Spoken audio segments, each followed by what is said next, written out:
All right, well, good morning. Thank you for being here today. We're excited to have you at the Fighting the Darkness panel discussion on suicide today. And I know that's probably not the wake up on Saturday morning yay topic, but it's an important topic because it's something that has affected all of our lives in one way or another. I think almost anyone that you talk to has either somebody that they're adjacent to in one way or another, whether it's family members, friends, somebody they went to school with, that's been affected by suicide in many different ways. Even my own story, I lost my brother to suicide back in 2005, military veteran, in his 40s at that point, and decided to take his life. And we still don't know, and that's something we'll get into a lot of this in a little bit. We don't know the reasons why he made that decision. And this side of eternity, we'll never know. So that's kind of what we want to talk about today. We want to kind of approach this from many different ways. We have different panelists from different walks of life, from different sides of the story that can kind of give us a little bit of perspective. What we want from you is to ask questions. And what we hope to gain today is, one, a better understanding about suicide as a whole, to kind of, I don't want to say normalize it, but take that question and not make it something that's so uncomfortable to talk about, so that we can have discussions with people and know how to help people and know how to walk with somebody that maybe is struggling, how to sit with them when they're struggling, those kind of things. So that's really what we want to gain today, is just a better understanding of the conversation. My wife is just laughing at me for a second. All right, so we've got a microphone here. What I'd like our panelists to do is just kind of introduce yourself and tell you, kind of a little bit of who you are, what you do, and how you got here. All right, so I am Morgan Pickering. I am filling in for Josh King in your programs, but I'm filling in for the first responder role. So my background is 14 years in EMS, although comparatively I spend a lot more time with law enforcement than I do EMS, because I'm a crisis intervention officer for adults and children. So my perspective comes from the first responder role, but it's also unique because I'm also an attempt survivor. So my perspective is from someone who has been responded to in crisis, but responded to others in crisis. Hello, my name is Jessica Alexander. I'm a licensed marriage and family therapist in Georgia, and I have pretty much my entire career worked in crisis situations. I worked at Devereaux, worked with adolescents that were in DFACS custody and jointly committed with Department of Juvenile Justice. Teenagers are kind of my jam. I love working with adults too, but teenagers just speak to my heart. I also have experience working with substance use, and I think a lot of times when people are in these mental health crises, right, there's not the opportunity to kind of talk through and share their experience, and that's something that I think is really important and what led me to be a therapist. So I'm here to, I guess, share my perspective on that. Hey everybody, my name is Jennifer Greenberg. I am here as a survivor of suicide loss. My husband took his life, or my first husband I should say, took his life 9 years ago in October. So I'm here to share the perspective of the people who are left behind. Hey, my name is Jennifer Grawey. I'm with Kennesaw Family Life Church. I'm a pastor there, and I've been in youth and student ministry of some type for longer than I care to admit, because that shows my age. But yeah, 30 plus years. So it's been something, this is dear to my heart, because as a teenager, I also struggled with suicide ideation. So that was something that was really easy for me to see in teenagers and students that I work with. And most, that's important to see. So that's why I wanted to join today. To you, Heather. You think after 5 years I'd be better at this? I'm not good at doing introductions, but my name is Heather. Thank you. My name is Heather Croas. I am giving the attempt survivor perspective. June 13th of 2010, I came very close to a completed suicide. It was not my first attempt. Thankfully, it was my last attempt, although it was not the last time that I thought about it. So it is a perspective that if you have never actually been there, you can't truly understand, and I hope you never do. But I'm hoping by sharing my story, it can kind of help answer some of the unanswered questions. All right, thank you. I really appreciate all of you coming up here and being willing to share your stories, to share your perspectives, and to help walk us through this process. So I'm going to start out. We are going to give you an opportunity to ask questions, but I'm going to kind of throw the first question out there. Now, this is going to go to you, Jessica, because I'm throwing it at you first. All right, here we go. And there's a reason why I'm doing this first. You work with kids. You said you worked at Devereaux a lot with. What are some of the struggles that you're seeing with our teenagers today that are leading to? Have you seen it like exponentially growing? Is it more stable? Is it kind of the way it's always been? The ideations, maybe even completion, suicide. Are you seeing a change in that? Yeah, so the interesting thing, I think, is social media and the access to the phones. I also worked at Ridgeview for a few years and worked on the adolescent unit there. And the number of children that would come in and say, oh, I want to self-harm, I want to end my life because my parents are taking away my phones was wild to me. So, ultimately doing family therapy and having those discussions and kind of explaining like there are rules in place around the social media and all of that, I think was super helpful. Again, increased depression, increased anxiety, ultimately trying to figure out how to cope with all of the emotions that they have. And I think that a lot of kids these days stay kind of hidden behind the phones. It's interesting when I do sessions with kids and with teens, they don't make eye contact. They're a little bit scared to do that, which is understandable to a certain degree, but also kind of giving them those social skills and the confidence and self-esteem that we're trying to work on, I think is also really helpful because eye contact is important. But I do think that ultimately, right, like the depression and the self-harm, the suicidal thoughts, all that has increased. And I think that as long as we can start having these conversations, not only with the child, but also with the parents and getting them engaged, connection is the biggest thing. And a lot of times with the families that I work with, right, like the child is up in their room all night and they're on their phone and they might come down and grab a snack and then they go back to their room. So I think really rebuilding that connection with amongst the parents and the teens is crucial at this point. All right. Is there anybody else that would like to respond to that on the panel? Heather would. All right. This is coming. Eye contact. I struggle with eye contact, and yes, part of it is due to self-esteem issues, but a larger part of it is due to the fact that I'm on the spectrum. And so when you try to force eye contact, it is very uncomfortable. There's a lot of sensory input that comes with that. And so I think it's important to recognize that if they are engaging with you but not making eye contact, that needs to be more accepted, because I don't know the exact statistics, but I do know that people that are with neurodivergence, especially on the spectrum, are at a higher risk for autism or suicide. Wow. Brain hurt. No, that's good. I knew you would say that. And that is important to keep in mind that, everybody's an individual. Everybody's story is a little bit different. Anybody else want to speak to it before we move on? I think just in general, I have definitely seen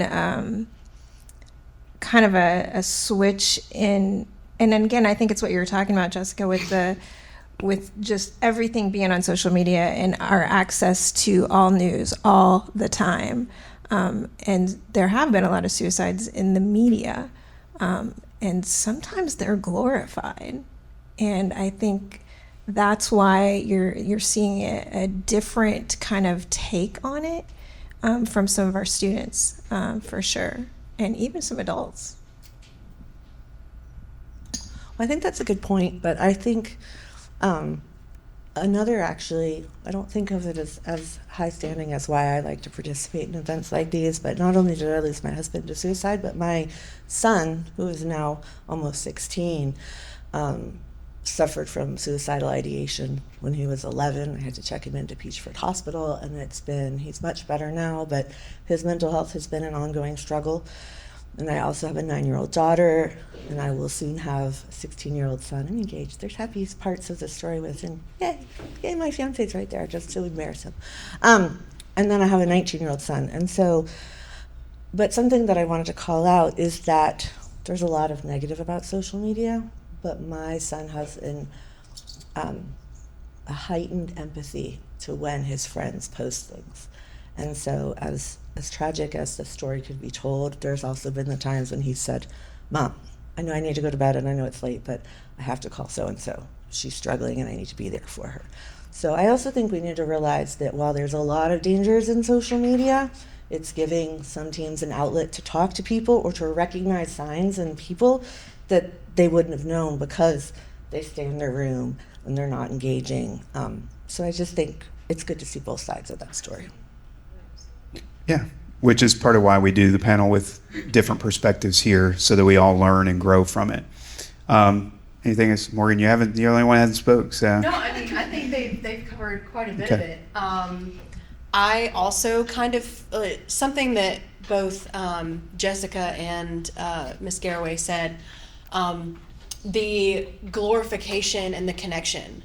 So when we're seeing like a decrease in connection with the teens and, even young adults, it's almost like a ripple effect when things are posted about suicide, because they are so starved for that connection. It almost gives them like a green light to come out about something that they may have suppressed, or even enhance something that they may feel in order to get that connection and to get that seen and heard aspect of it. Awesome. All right, thank you. So you kind of get the idea of what we're looking for here. That's why I wanted to put the first question out. Is there somebody, and I'm going to give you a little incentive. Heather provided hugs for everyone. And if you have a question, you get a hug. It can be a chocolate hug, or we can probably arrange other hugs too if we need to. So does anybody have a question that they would like to ask our panel as we're moving forward today? If not, I've got more questions. So, Kennedy, you got your hand up, so you get a hug. All right. Okay. So growing up, I did grow up with a good childhood with parents who, cared for me, nurtured me, took care of me, and also set boundaries. And so growing up, I'm Gen Z, and so my generation has experienced a lot of those suicidal ideations. I've had ideations, but I've never gotten to a point of attempt. But in school, there were a lot of actual committed suicides that affected classmates and friends and family. And it's hard for me to kind of conceptualize how people get to that point. And it's even harder for me to sit back and not know what to do in those cases, how to reach out to those people, or how to even see the signs of people who have those kinds of thoughts. And I know it stems from multiple things, like mental health or where they grow up or all those things. However, I feel called to help people who are in these situations, but I don't know how to do that in a way that's sensitive, and I don't really know what to do in those situations. So whoever can answer that. So I don't have there is no finite answer to that, but I'll give you my perspective and then just kind of pass it down. So when we talk about suicide, often we hear, the survivors and the friends and the family be like, what could I have done? How come I didn't see it? How come I didn't do this? And it's almost like internalization, but from my perspective, it's not always about everyone else. It's about that individual. And a lot of times we talk about how it's a process, giving things away, and it's planned, and it's this and it's that. But for me, it wasn't. It wasn't planned. It was impulsive, and it wasn't that I wanted to die. It was that I wanted it to just stop. Now, of course, what I went through was prolonged trauma, and I went through a series of events. And so for me, it was just I couldn't take any more. And so that's just my perspective on it, is that it's not always about everyone else. It's about that individual. And there's the topic of conversation of how come I didn't see it? How come I didn't do this? Maybe they didn't want you to. And maybe they tried to spare that. And, I know that that may not have been the reality of it, but their perspective could have been, I want to spare you from what I'm experiencing.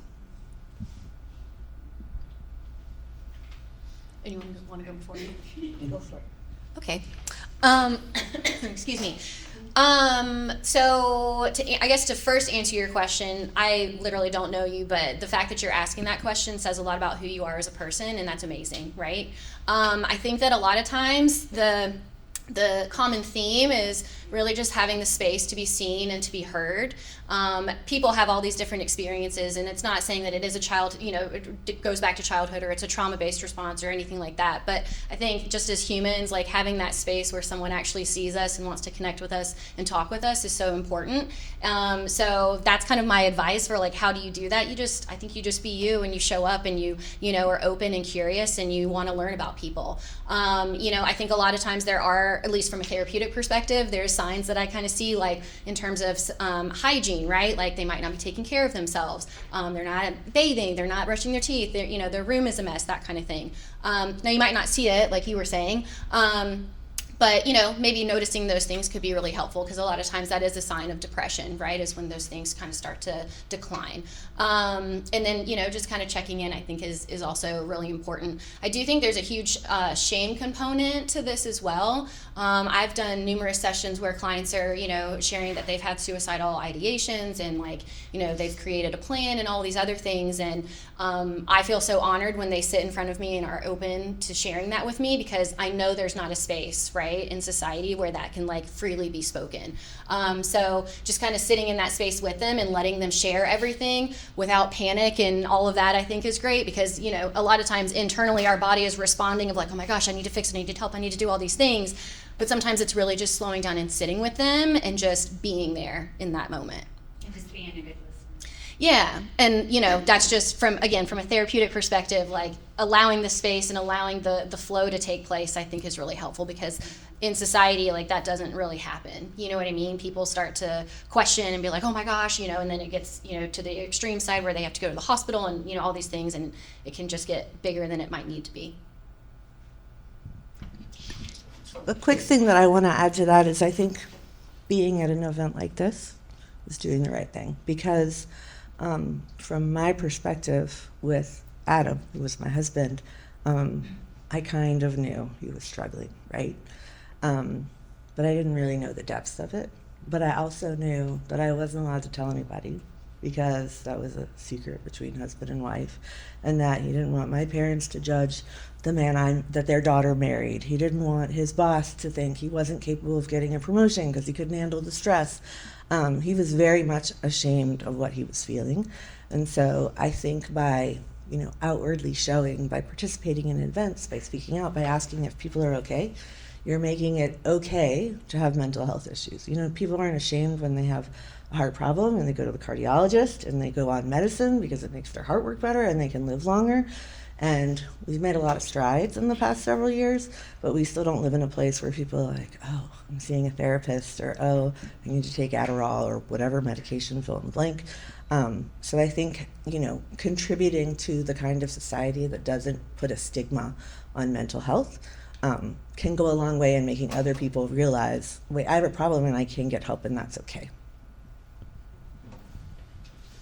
Yeah, there's really not much left to say, but yeah, as you look to helping people, the biggest component in that, I think, is always going to be building relationship, making a connection with, because when you're struggling, when you're depressed, and you feel like you can't take anymore, having somebody sit right here, going, hey, what can I do to help? How are you doing today? That means a lot. And honestly, looking back at my story, that's what got me through, was somebody going, hey, let's go hang out and do this, or let's go do that. And then I wasn't by myself with all those thoughts. So yeah, connection, I think, is super, super important.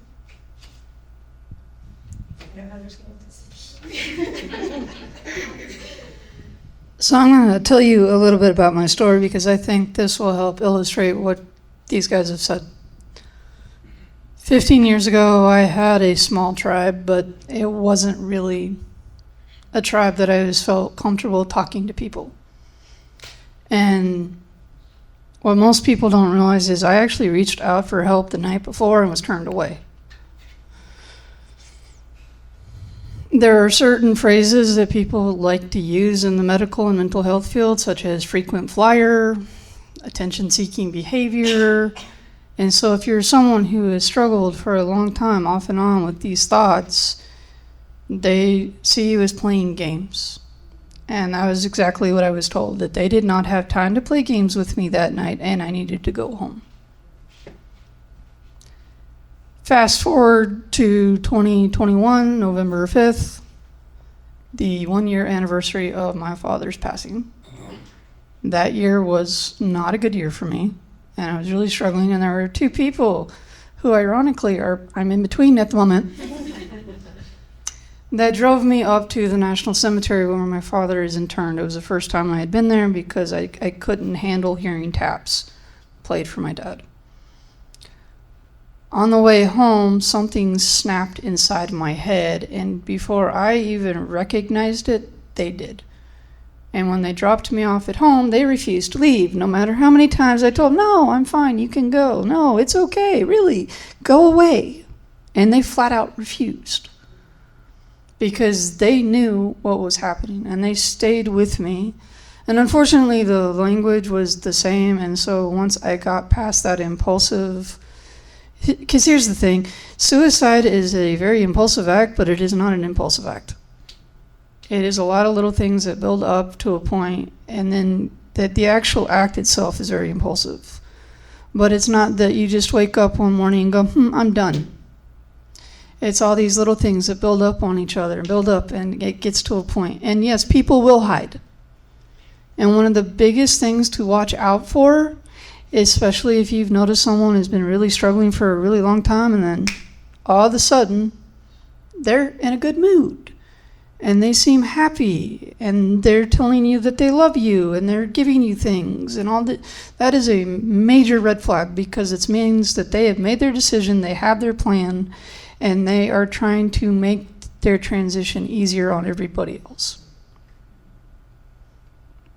And it's not a fun place to be. And one of the things that people don't understand is when you are sitting there on the edge of the precipice and you are holding whatever means you are using to try to take your own life, you are fighting every natural instinct in your body to stay alive. That's just natural human instinct. But you are at a point where you truly can't see any other way out. For me, it was that I truly felt like, well, yeah, they're going to be really pissed off at me, and they're going to be mad at me, and they're going to like cuss at me, and then eventually they'll get over it because they'll actually be glad that I'm not here causing them any more problems, and they'll just forget about me, and life will go on, and everything will be better for them because I won't be here causing chaos and trouble. Now, in that moment, I believed that. Looking back at it, I realized that that was not the case. And I'm one of the few people that will tell you, I don't regret what I did. A lot of people will say that I regretted it the minute after I swallowed the pills, or I regretted it the minute after I jumped off the bridge. I don't, and I never have. Because in that moment, it was the right decision. It wasn't the right decision, but in that moment, it was, because that was where I was at. And in my mind, it was a perfectly rational decision. It's just that it wasn't, and I hope that helps. So I'm going to speak to just something, and then we're going to ask another question. You heard two different sides of getting to the point of taking your own life. You heard Morgan share that I just wanted it to end, the pain, suffering, whatever it is. You heard Heather share, for her, she felt like everybody around her would be better if she wasn't there. That's two different perspectives. You don't know, and we can't fully know. You can see signs, you can understand, but you don't fully know where somebody's at unless you have relationship with them enough to understand how they think and where they're at. There is one other thing I want to share. Sorry, but it's important. The hardest part is not being there. The hardest part is not being in the hospital where you are in a very controlled environment. And yes, it sucks. They strip you of everything, including your clothes. You are thrown into paper scrubs if you're lucky. If you're not, you're flapping in the wind in a hospital gown. You are put into a fishbowl where you have no privacy. You have a babysitter sitting outside your door. They don't talk to you. You probably have more rights in prison, quite frankly. That's not the hardest part. The hardest part is when you get discharged and you go home and you're a leper. Because everybody's afraid, ooh, I don't want to set you off again. Ooh, I don't want you to get it on me. I mean, people are less afraid of COVID than they are of someone that is struggling with their mental health, which is stupid on so many levels. If someone tells you that they've been diagnosed with cancer, you set up the meal trains and you offer to come over and do their laundry or watch their kids. If someone is struggling with their mental health, you're like, oh, okay, well, suck it up. So the hardest part, and if you know someone is struggling, and especially if they have survived an attempt, that is when they need you the most, and they will probably try to push you away. Recognize that they're trying to push you away and just sit outside the door. Or say, okay, and just sit down on the couch next to them. It may annoy the hell out of them.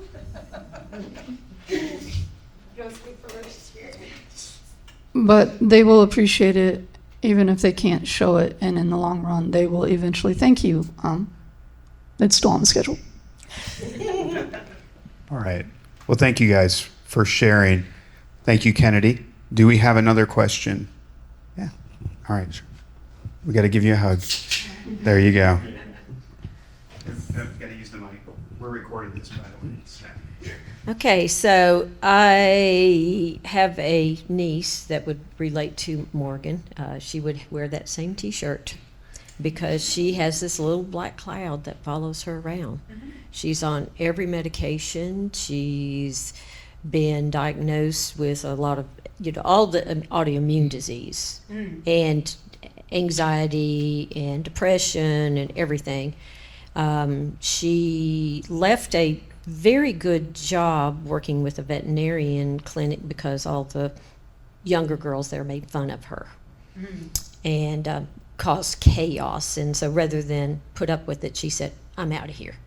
She now cleans houses because that way she's by herself and she can sort things out.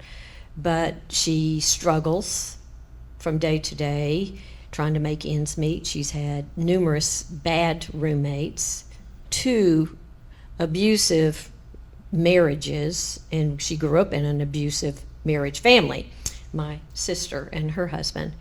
And yesterday, her vehicle, while she was taking an Uber to go and to her neurologist, which I'm sure he had tons of more pills for her, she realized she had left her phone in her car, so she asked the Uber driver to reverse. And no, we can't do that. So he dropped her off at a gas station. And she finally got in touch with somebody that gave her a ride to her house. When she reached her house, her vehicle had been stolen out of her driveway with her phone in it.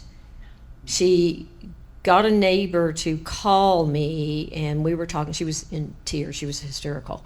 The police came, and her vehicle had been involved in an accident and is totaled. Wow. So we're standing at the Metro towing lot waiting to get her personal possessions out of the vehicle, and exactly what you said, when is this going to stop? I can't do this anymore. And I mean, it scared the daylights out of me. It still does. Mm-hmm.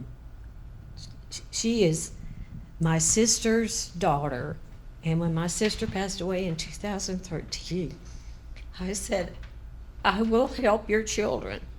She's 40 years old, and she should be, thriving.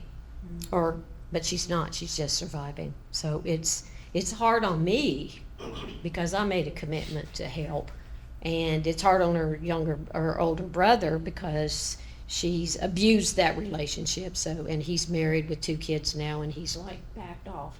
So I mean, And when she said that yesterday, I mean, I've been in touch with her several times since then, just to let her know that I'm here.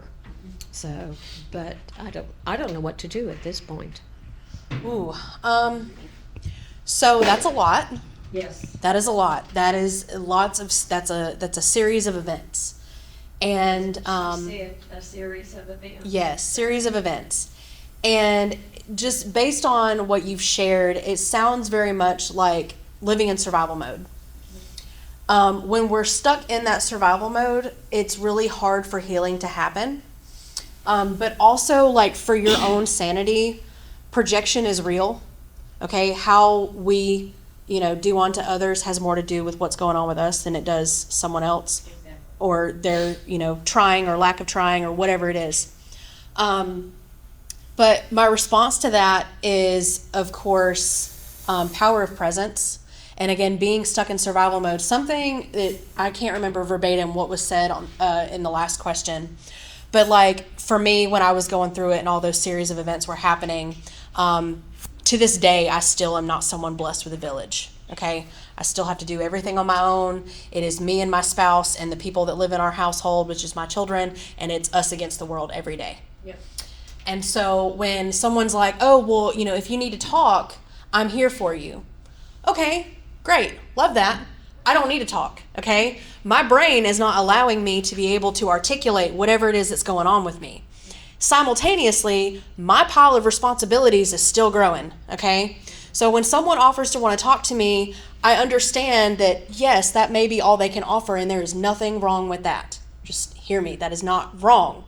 However, for me, I would need someone to go get my groceries for me. You can take my credit card, go buy your groceries too. Just take it off my plate of something to do.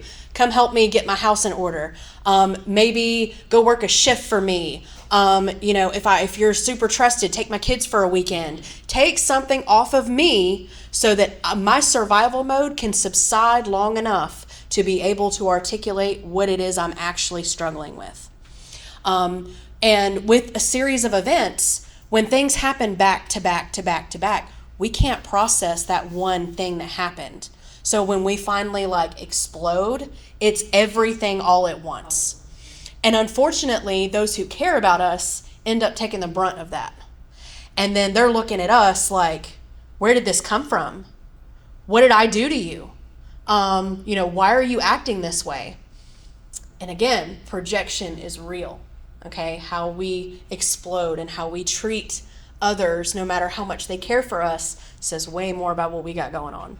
Now, my spouse can empathize greatly with you because he had to deal with my explosive personality when I was stuck in survival mode. Now, from my experience, I came into what I call a spiral with already complex trauma. And in 2016, through January of 2016 to May of 2017, I experienced 9 separate traumatic events, including on top of the childhood trauma that I was dredging up in therapy. And those 9 events included my father, who was my primary abuser, was diagnosed with stage 4 cancer. The same night I learned he had cancer, I witnessed the aftermath of a murder that I had personal ties. I was physically and sexually assaulted while on duty, 2 separate events, one of which I was pregnant. I was in a car accident that I shouldn't have survived, but I did. Bought a house and moved to a different part of the state, so I had to start my life all over. My husband lost both of his parents, so now I had a grieving husband on top of all of it. And that's not concluding all 9 events. That's just the surface. So naturally, I became very self-destructive. And the reality of being stuck in survival mode and acting out and all these things is when you stick up the middle finger to people long enough and as hard as I did, they will eventually leave you alone. And what happened to me was I did that for a prolonged period of time, and I was acting in my survival mode and in crisis, and a couple years went by and I ended up alone. I had no one. And I had to reflect on, how's it working for you? And I realized it wasn't. And I had to do that self-reflection of, oh, I did this to myself. And that's not easy. That's not an easy feat. That has its own other, thing to process. So I can't speak for your niece. I can't speak on what is to come with that. But for, I guess, maybe your own sanity, is that in any way, shape, and form that you're able to offer a space for that survival mode to kind of like subside a little bit. Also know that sometimes those extreme emotions, it's not anything you've done wrong. Right. It's just them processing something that's happening, and offering a space of like maybe helping for the next event not to happen, and that's completely based on whatever it is that you have to offer. And I heard you say that you made a promise to your sister to take care of her children. That's a lot. I said to watch over them because they were young adults when she passed. Right. And I told them, I said, I'm here. I'm not here to tell you what to do. I'm not here to tell you how to do it, but I'm here. If you need me, you know how to get in touch with me. So, I mean, I didn't, become a mother hen. Yeah. I don't have children. My husband's my only child. Yeah. I think this is self-sufficient. But, yeah, so, yes, ma'am. I think hindsight is 20/20, but I think also don't be afraid to go seek therapy for yourself, because you don't have to have a mental health disorder of your own to benefit from talking to somebody. And if you are a caregiver or a supporter or someone who cares, and you don't know what to do with your own emotions and you don't know how to help, then talking to somebody yourself lets you go help, has someone objective coming in and saying, what can you do? Like walking through even everything that Morgan just said. What is it you really can do? What is it you should hold yourself accountable for doing that defines honoring what you promised your sister and what's out of your control, and how can you be okay with that? Because not only, it's the put the oxygen mask on yourself first kind of thing. Right. If you've reached a point where you don't know what else to do, then you have to help yourself so that you can be okay, but also so you can help the people you care about. GoFundMe for her this morning. that was my husband teaches an emergency preparedness class in Cobb County, and he left at 6 o'clock this morning, and I'm on the computer at 6:05. And I'm putting all of this, and then I sent it to 2 other people. Review this for me. What do you think? How would you react to this? What do I need to tweak and everything? So before I came here, in fact, I was running a few minutes late because I was hitting that button. So that's hopefully one of the ways I can help her, because she now has no vehicle, no way to get to work. She doesn't have income coming in, so she can't pay for Uber. And she has 3 fur babies. And she's like, I don't know what the next step is. And I said, well, right now you need to breathe. Apparently, what you were doing is not working for you. We need to figure out, and I said, and I say we because you can bounce it off of me, what you really want to be doing and how you want to move forward. So, that's all right here. Yes, ma'am. So I want to echo what these guys said. First of all, I would highly recommend you talking to somebody, either a therapist or reach out to NAMI. They have resources for family members as well. Caretaker compassion and fatigue is real. Yep. A couple years ago, it wasn't long after my dad passed, and my mom got really sick, and there's a whole lot of fun with my family, and we don't exactly get along very well. And there was literally a day she was in the hospital, and I was so overloaded I could not figure out what to eat. So instead of asking her, what do you need, try to look and see what can you see that maybe she needs. She obviously needs help getting to and from work. Maybe see if you can't figure out, instead of Uber, talking to her about trying to set up like a schedule that works for you guys, or maybe you can find somebody else that can help her with transportation. She lives an hour away from me, so. Well, that would make it a little more difficult, but reach out to some of the other resources that are available. Yeah. offer to send her Uber or DoorDash so that she doesn't have to worry about making meals. Little things like that, and I'm going to tell you right now, the simple fact that you care enough to be asking these questions means that you care enough about her, and she may not be able to express it to you right now, and she may not even be able to cognizantly be aware of it right now. And I get it. She's pushed away her brother, and I'm sure there's a lot of stuff between my siblings, in part because I've been dealing with mental health issues since I was a kid, and I am the identified patient in my family, so I'm the only one that has to acknowledge it. Good times. And so there's a lot of strife there, but there have been family members who have just flat out turned their back on me, and I have no idea why. So I would encourage your nephew to seek out NAMI as well and try to repair that relationship if it's repairable, because family is important. Those connections are important. And maybe encourage her to reach out to NAMI and see some of the resources that are available, because they are there. And I'm really proud of the fact that Dragon Con raised over $340,000 for NAMI Georgia, and I was the one that suggested the charity because they asked me. So it's like they are doing amazing things, and that's why they chose the charity. And let's use those resources that are available.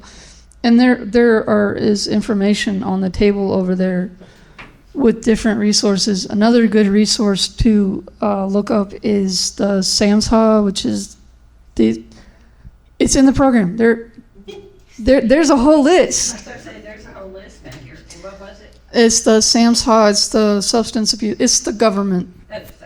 Yeah, the last 2 pages of the program have a list of resources. There should be a website on there, and it has a whole list of resources on the internet that can also help direct you. Okay. And as far as her, here's the key thing I want you to take away. The fact that she felt comfortable enough to tell you that she was thinking about that is huge, and I know that it's scary on your side, but you should feel honored that she felt comfortable enough to tell you that. And the fact that she is telling you that, if she tells you that she has a plan and that she has the means to achieve that plan, get her help right away. No questions asked. If she doesn't tell you that she has a plan and the intent and the means to pull it off, just sit beside her and don't let her go anywhere. All right, we've got another question. Here's your hug. So this question takes us in a different direction, and maybe Jessica, you can speak more to this, dealing with the youth. But y'all might have heard about this, the young high school student. Story was in ESPN. It was national. He went to bed the most popular, the most handsome, the football star, beautiful girlfriend, fabulous family, not a care in the world, and got online with someone he thought was a teenage girl, which turned out to be a criminal ring in Africa. And within 6 hours, he had shot himself. How do we reach those people, seemingly the ones that have everything, that have never had mental illness, that have never exhibited, any anxiety, any sadness? I mean, just he had the perfect life. How do you go from, good night, Dad, to killing yourself? Because they call the crime financial sexploitation, and it is occurring more and more with teenage boys. People pretend to be these hot girls. They get them in a conversation. It goes on all night because they're locked in their room by themselves. The parents thinking that they're happily sleeping, and they're having this chat with the supposed girl, and it's this crime ring. They ask for money as soon as they send a naked picture, and then it's, I'm going to show this to your entire network. I'm going to show this to your school. I'm going to show this to it. How do we stop them from thinking that that is the only way out? Would anyone else like to go first before I share? There's a lot that you put in there, so I want to make sure that I articulate my answer well. I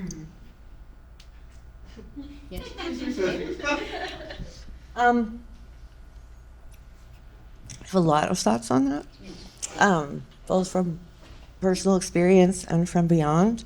But there's an organization that I'm blanking on the name of. It's based out of Alpharetta. Hopefully, I'll remember before I'm done talking. But it's a similar situation. It didn't involve naked pictures on the internet, but it was the the very popular, very attractive, everybody loved him, captain of the baseball team situation, straight A student, and he took his own life. And similarly, everybody was shocked because it was the last person you would expect to get themselves into that kind of situation. Which, if you're listening to this audio, I say that in quotes. But it's about his dad formed an organization that's focused on like being there for your team, being a teammate for life. And so I think it's teaching our kids how to have teammates for life, be a good friend, have a good friend, because it's more than just educating on the dangers of internet safety. Because if it's not internet safety, it's something else. Like, every week, every generation, there's another thing that plagues teens. That's just part of growing up, unfortunately. But it's, teaching them how to stand up for themselves and self-confidence. None of that is easy, but I think that's ultimately how you protect your kids, is by letting them know, no matter what, I'm your mom, and by, encouraging them to not just find people, but find their people who they can be kind and honest and count on, so that when something happens, they have somebody out there to be with. Yeah, he didn't reach out to anyone. He didn't talk to us all. So one thing that I wanted to address on that is the popular kid, has the nicest looking person on their arm. They have seemingly everything. That's a very, very stressful place to be. So even though there may not be mental illness happening, there is definitely a struggle with mental health when you're in that position, because you have to keep up this air that everybody thinks you're this and everybody thinks you're that. And that, I think, going back to what you just said, just being there and saying, no matter what happens, no matter what situation you get yourself in, I'm here for you. And you can talk to me about anything. That, I think, is important as well. All great thoughts. I believe I feel the same way. The other thing I'd like to point out, just from a mental health perspective, right, is especially in boys and with men, mental health is not as openly discussed, right? There's this kind of perception that they have to be like the strong people, they can't show emotion, that kind of stuff. And ultimately, we know that doesn't work long term. So I don't know too much about that story, to be honest. But I will say that, despite kind of checking the boxes for having it all, there can still be underlying stuff that was not addressed within the family dynamic, right? Like if you have a family that is very much, what am I trying to say? They have it all. From just the looks of things, right? Like that doesn't necessarily guarantee that emotional needs are being met and that they feel safe and they feel that they can talk to their parents and that kind of thing. Again, this is all just based on the details that you shared. I don't know, but I do think that there is probably some impulsivity in it as well, as has been discussed today. But I think really speaking to your kids and making sure that despite whatever circumstances take place, we're here for you is really important. It's very, very sad that took place. So the other question I had was about needs, because this whole thing, like I said, took place in a 6-hour window.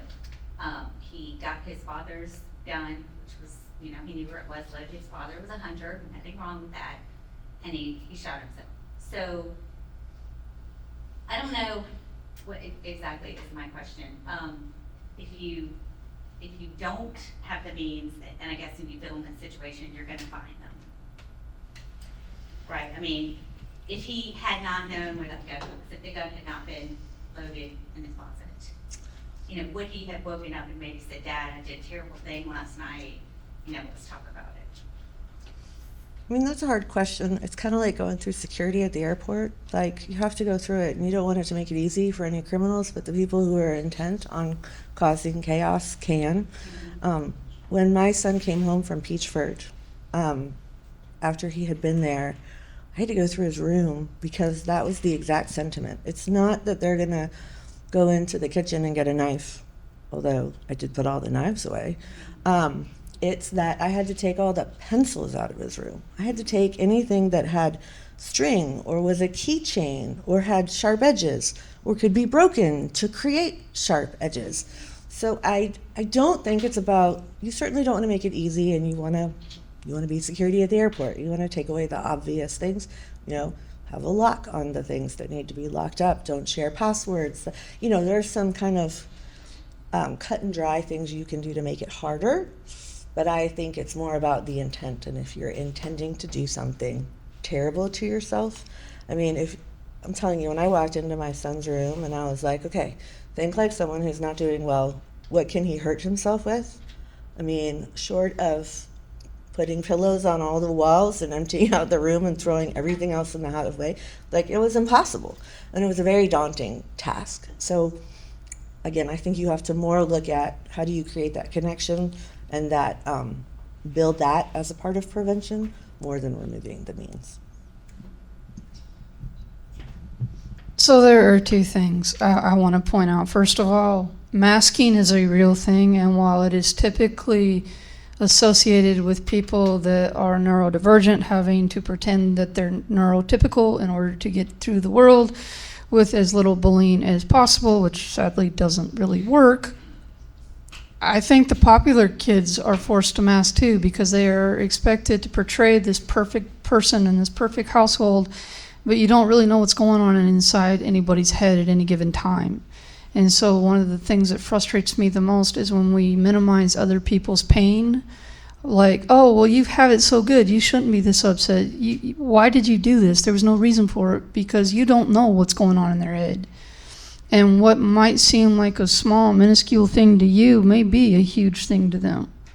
One of the things that I learned years ago when I went through trauma-informed care, there's a thing called the ACE score, the Adverse Childhood Experience. And when I took it, I don't remember my score, but I do know it was over 4. And I was shocked at how high it was. And yet there were people who were scoring a 1 or a 2, and they're like, how is my score not a 10? And here's the thing, the people who were scoring the 4s, 7s, 10s, they're like, well, what do you mean? My score isn't that high. And the reason is because you get so used to living in that environment that it's normal to you. So you don't really think that it's anything different. But for the people that's not normal, they experience this small traumatic event, but to them it's a huge thing because it is so completely out of their normal. And so that's something that's important to remember. The other thing I want to speak to is, like I said before, if someone says that they have a plan, they have the intent, and they have the means to fulfill that plan, suicide is a very impulsive act, but it's not impulsive. If they have the plan, for example, my plan has never changed. It's always been an overdose followed by self-mutilation. Self-mutilation being a poor coping skill that I've used since I was a teenager, and probably even before that, just in different ways. So my plan has always been there, which is why when I get to that place, people typically make sure that I don't have easy access to anything that I can overdose on. Because in that mind, it's very, okay, this is what I have to do. You have that plan. You are not going to deviate from that plan. And when you do deviate from that plan and you drive to PetSmart instead of the river like you intended to, you end up saving your own life because you deviated from that plan and somebody was there, recognized what was going on and called the ambulance. And then you spend 2 days in the ICU and they check to make sure you have brain function. And apparently, based on the most current MRIs, it is actually working. All right. Just saying. But if I didn't have access to the pills that day, and there was a gun, it wouldn't have occurred to me to go grab that gun because that wasn't my plan. So yes, it is important to make sure if someone is talking about it that you take away every potential implement of harm that they can use, while recognizing that there are going to be things that you might miss. But also recognize that if they have a plan, get them to tell you what that plan is. And make sure that they aren't able to fulfill that plan, because you're not in your rational mind when you're there. You're not thinking clearly, but you think you're thinking clearly. And you become very focused and intentional on especially if there is a history of previous attempts. Because every attempt, you're going to take it a step further because you want it to be completed. When you don't want to have to go through all the crap that you have to go through afterwards. You are done. You've been getting hit by crap storm after crap storm. Things have built to a point you don't see any other reason or any other way out. You want that. It's not just a cry for help. It is, but it isn't. And it's one of those things I just really want people to understand. And if you have never been there, you can't truly appreciate how scary it is. And if you've never been there, I hope like hell you never are, because it's not a place that anybody should have to get to. But I'm hoping that by sharing these experiences that you can gain a little more compassion for people like myself that have gone through it, or for people who have lost someone. The whole reason that we are doing this is so that we can normalize these conversations so that people aren't afraid to reach out and ask for help. And ideally, so that eventually the people that are in the mental health field, especially in the hospital, will start treating people with more compassion and concern instead of treating them like little lepers that are out there for attention and stripping them of their identity and everything just in the name of keeping them safe, because that in and of itself is a very traumatic experience. All right, we got just one more. Sam's got something he wants to add to it, and then we're going to kind of wrap up here in just a second. Hi, guys. Something you said, Jessica, earlier was you talked about that when kids are kind of reaching out, I think there's a phenomenon that's occurring in our society, especially along social media, the lines of social media, in terms of there's a phenomenological valuation shift that is occurring with kids, where when I was thinking in terms of if somebody said something to me on social media, I'd be like, get out of my face, I don't care what you say.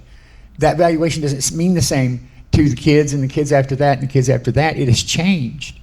How have you guys encountered that in trying to kind of bridge the gap between perceptions of social media and helping parents communicate with their kids more readily about that issue? Because the values for the kids is going to be different from those of the parents. They have to bridge that gap to help them build that connection back.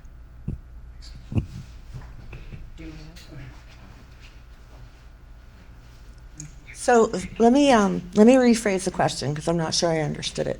So what I think you're asking is, by as a parent, telling kids about social media, I hold social media something that came into my life, in my 20s, whereas they hold comments and situations on social media as fact, because that's how they've been kind of grown up to be like, here's what's going on.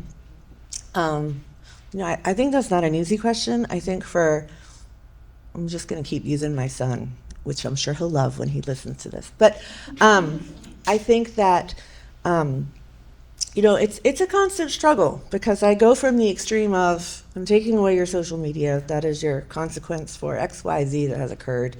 And I try to be I don't do that unless it's something that occurred on social media or on a computer.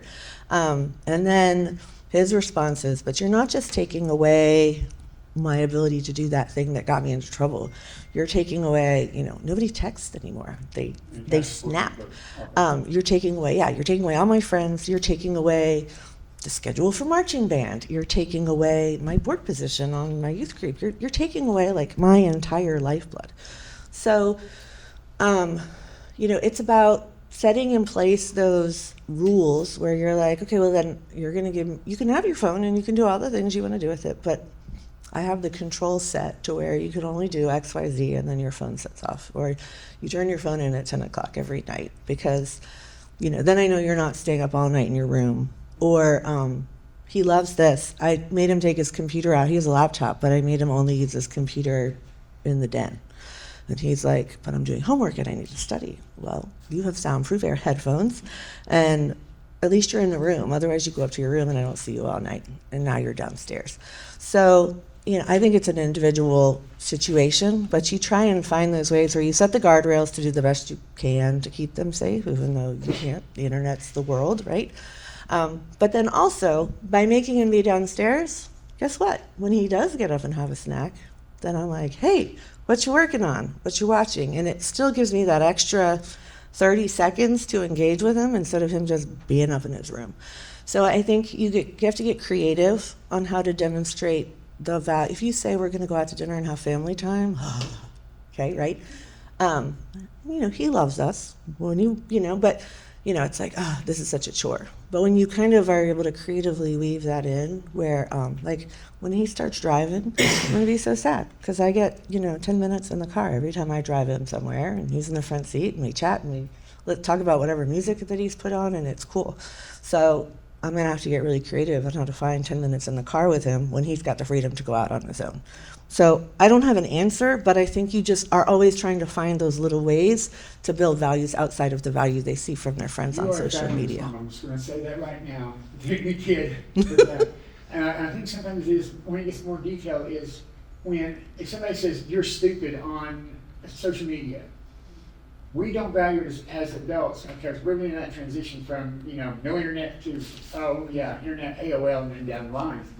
Our value system and based on that, our value judgment based on that statement is not going to be as effective as his would be if somebody said it, and it's going to have more impact. And how are we helping kids to kind of bridge the gap so parents, when they see that, if they're checking their social media and they see a statement like that it helps them be more aware that, this might actually be a red flag in this situation because I may not see it the same way, but that could hurt, so-and-so's feelings on to a deeper level. Well, if he was into cyberbullying, of course. I know there's going to be people who disagree with me, and that's fine. I'm still going to say this. Bullying is not worse now than it was when we were growing up. It is simply different. That is true. Growing up, the old nursery rhyme was sticks and stones may break my bones, but words will never hurt me is a load of crap. Yeah, I agree with you. Words have a much longer and lasting impact, and social media is making that more prevalent, but we're also shining a spotlight on it because guess what? When I was a kid, it was, well, suck it up. Nobody's hurting you.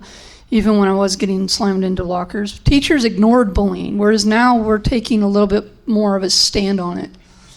I work at a very small private Christian school teaching art and PE, and I have a zero tolerance for people when they are insulting and making fun of them from pre-K straight up through 12th grade.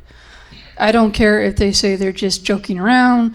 When they start using derogatory language or they start making fun of each other, I say no. This is not acceptable. And I think as adults, regardless of whether or not you have a child that is from your loom or not, you need to be cognizant of that and remind these kids, because here's the reality. There are insults that got thrown at me when I was in middle school that still bother me to this day, and I'm 47 years old, so it's been a few years since I graduated. I don't remember the pain that I experienced from the bilateral knee replacements or the other.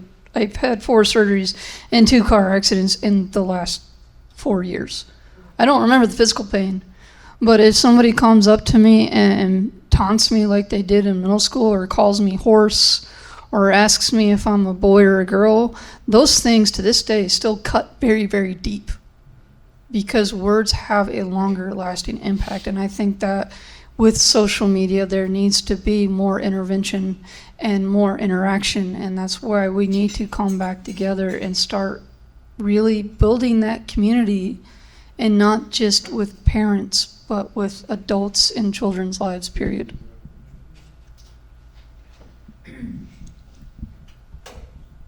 One last thing really quick.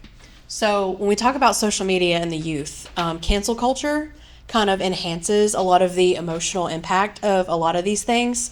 But it's important to kind of note the reality of cancel culture. Of course, that person is just everywhere in a spur of the moment, and then it moves on.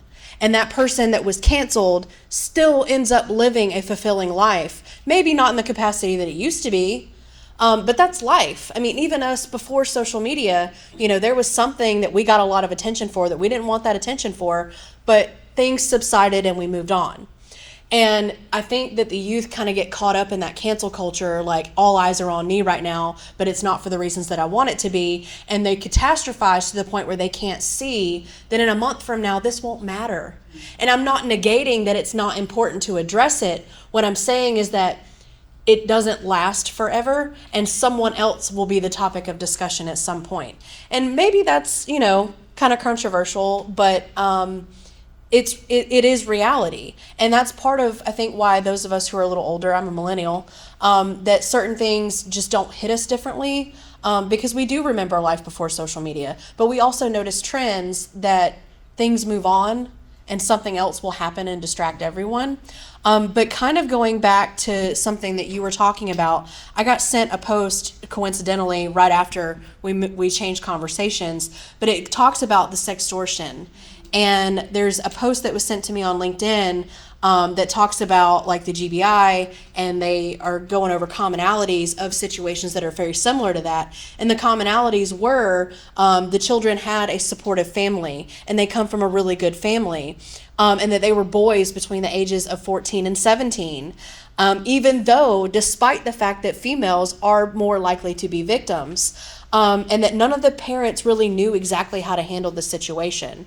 But the question of like what to do, this has on here like how to report it, where it can be investigated, reminding the child that they are not to blame for this matter, that is, they are the victim in this, not the perpetrator. And then congratulating them or acknowledging that they were safe enough to come to the parent and report it to begin with.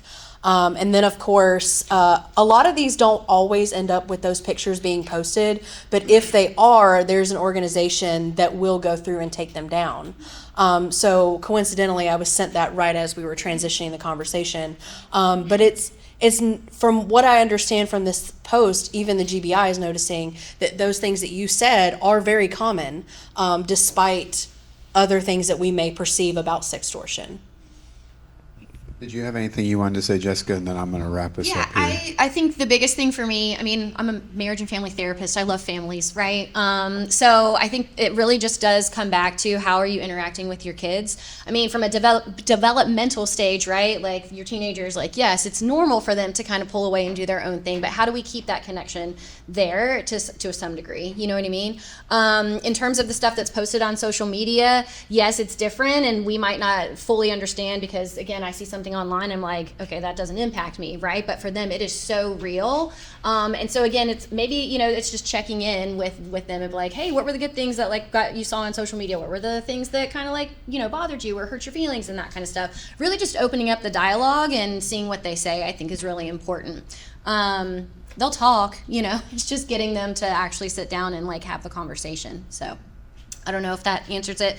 I guess bigger picture, you said it very well. I think that every family dynamic is different, and so it's hard to kind of give this is what you should do. It's really kind of just taking in, I guess I would need more information essentially, to kind of give that therapeutic perspective of what could be done. Cool. Well, thank you guys. We are right at the edge of time, and we only have the room for so much time. So as much as this conversation, this is why we do this every year, because the conversation is important. And I want to encourage you, we'll do this again next September, because September is Suicide Awareness Month. Get involved in it. Help us to grow this, because the conversation is important. I'm going to leave with a couple things, and then I'm going to ask Tanner to come up in just a second. But with this, I want to remind you guys of a couple things. One, we're nobody's savior. And I mean that. As much as Heather has said, hey, we've walked with her through some difficult things, you know why? Because for the last 7 years, we've been a part of Heather's life in a way that we know kind of where she's at. And we know when to walk through and when not to. But even then, we could miss it. For a spouse, you could have somebody under your same roof, and their actions, you're going to ask yourself forever, what did I miss? What could I have done different? All those things, put them away. Because the truth is, as much as even as close as we are, we're not saviors. And we can't stop everything. Now, the best thing that we can do is keep an open dialogue. 2 of my 3 kids are in the room. I think if there's anything we've done well as a parent, we talk. And we gave them a safe place to talk no matter what it is, even if we agree or don't agree. It's still a safe place. The best thing that we can do for anybody, whether they're a child, whether they're a friend, is to give somebody a safe place to talk without judgment, without saying anything, without trying to fix things. The number one thing we do wrong is we try to fix. I'm just going to leave that there. It's the number one thing we do wrong. We try to fix. It is not our job to fix. I'll use Bible for this. Job's friends were great right up until they opened their mouths. If you know the story of Job, look it up. His friends were great right up until they opened their mouths. Sometimes the best thing we can do with somebody is just sit with them and walk with them. And Heather will know, walk down the sidewalk and they'll say, don't walk with me, get out of here. It's a public sidewalk. I can walk wherever I want. I'll walk with you as long as I want to. And I did say that to her. It's public sidewalk. I can walk all the way through here. That's really the bottom line, and we're not saviors. What we did for Heather was sit with her, but we're not a savior. Keep that in mind, and let's try to build our kids' identities around things that aren't so flimsy. Help them to learn to build their identity a different way. For me, it's my faith. And I think it's a solid place, but we have to help people build their identities so these things aren't as rocking as they come. So there's my final words. And I know I'm the moderator, but I wanted to share that because it's something I've seen. Tanner, come on up here. And Heather, come on. We want to thank the Regan team and 22-1 Realty and all of them for their hard work and everything. And Heather put this together for you guys. They're our title sponsors for this. And so thank you so much for doing that. And we wanted to give you a second. Just, is there anything you want to share and just tell us a little about who you are? So. Okay. Hi, everyone. I'm Tanner. I probably don't need a microphone. Me and my family own a business where we do real estate and design. We really just want to help people find and create that safe space that home is. It's not just a building. It's not just a transaction, but it's truly giving them that solace, that sanctuary, that abode to be made, whatever it may need to be. At one point in my life, I was a single mom, and finding my home changed my life for me and my kids. And I had my own dark times, and everyone's dark times I think look different, which is why it's hard to kind of gauge like where somebody might be. But I so am honored by the opportunity to be a part of someone's life. That's a big part of someone's life, finding and creating their home. And I love that. Sorry for crying. How annoying, right? But also, I'm super emotional and creative, and I've always had this gift of seeing things differently and really understanding truth and wanting to show that to people if maybe they couldn't understand it in a different way, And I do believe that a lot of lies are pushed on kids these days, a lot of just expectations that are just silly and, have no merit or value to them. It's just maybe what the world says they should be like or whatever. And I love the opportunity to speak truth into people and to help them discover really truly who they've been created to be. They have passions for a reason. They have gifts for a reason. And so that's what we do. I'm so glad to be here. Thank you so much for letting us be a part of this, Heather. I want to thank everybody for coming out today and supporting this. This is our 5th year doing it, and this is something that is very near and dear to my heart. As I said earlier, I am an attempt survivor, and for a long time, I wasn't always real happy that I survived. And then I was just kind of floating through life, and I'm not gonna lie, I still struggle, and I may always struggle. But seeing people that are out here and helping normalize this conversation means the world to me. There are resources over on our resource table. Please take some. There is more information about the Green Phoenix if you're interested in any of the books. There are samples, and then there's QR codes. You can order them on Amazon, or if you like to purchase one here, I can. Words. You have a way to take payment. All right, guys, thank you so much for being here. Stop by any of the booths, and man, bring us back next time. Bring some visitors and some guests. Thank you, everyone, panelists, for sharing your stories. All right.